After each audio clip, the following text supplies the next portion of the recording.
back on NFL Daily, and I'm excited that we have Daniel Jeremiah along with myself and Patrick Claybon this week, because before the season even starts, I can ask him about his Chargers. He's the radio voice of the Chargers with Matt Money Smith. A great listen as I drive out of work sometimes on those Sunday night games and try to avoid the traffic.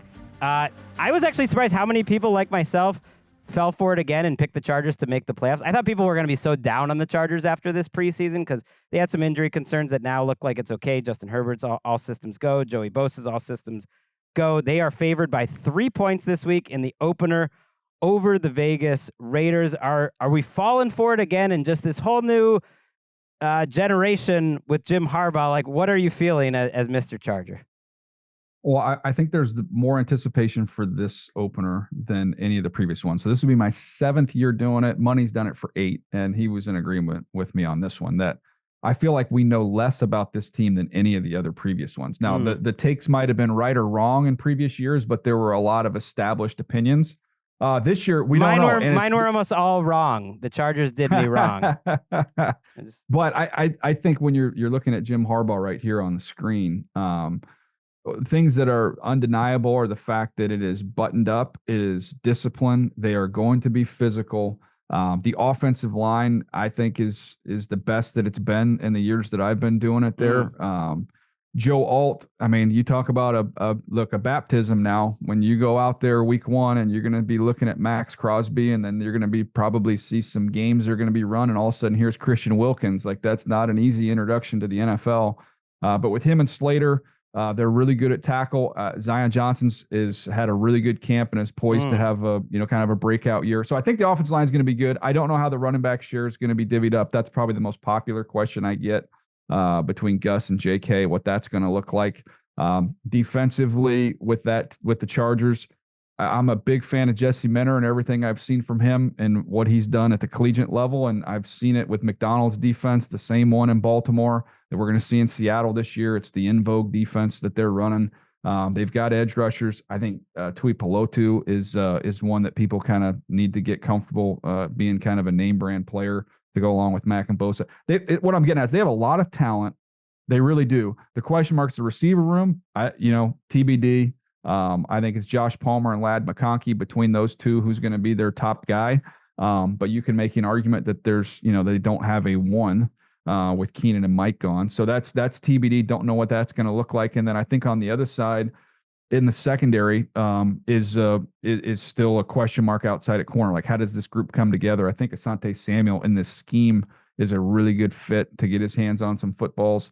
Fulton on the other side, that we'll see how this whole thing comes together. But that would be my question mark on that side.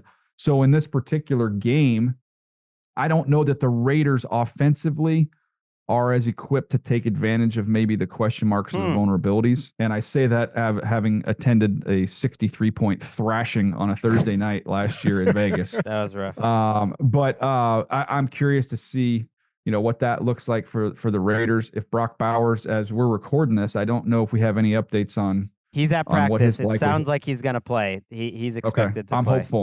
I'm hopeful on that one. He might be one of the rookies. If you're going to say like the 3 or 4 rookies you're most looking forward to watch, he would make that list for me. And Patrick, the reason I would say that is I went out to their training camp.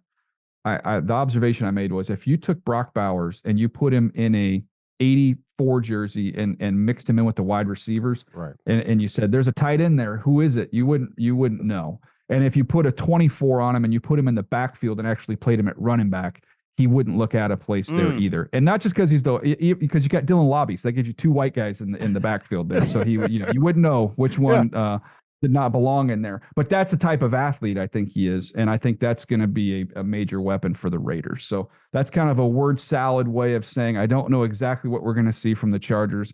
And I think the Raiders D-line is stacked, but I just don't know if the Raiders offense with Minshew is going to be able to take advantage of what the vulnerable spots would be for the Chargers on defense. Yeah, it really comes down to how you feel, right, about Gardner Minshew. I think Brock Bowers being a nice number 2 option, considering that Devontae got 33% of the target share, which is the most in the entire NFL. That's not happening this year, by the way. There's no chance. There's nothing even close to that. They do have weapons. I mean, yeah, they like their offensive line. We'll see.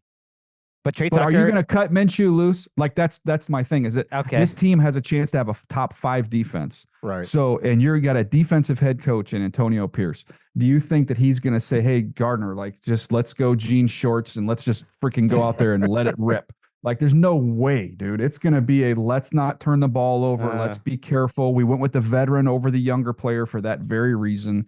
I just don't think they're going to just cut it loose in the passing game like that. So I'm hearing load up on Zamir White for those playing the fantasy. I'm feeling regrets drafting Devontae over Chris Olave. The vibes are weird in both places, but the Chargers crack me up. I love it. I hope they continue it. I mentioned it on this show before how they were introduced during their preseason games as Jim Harbaugh and the Chargers.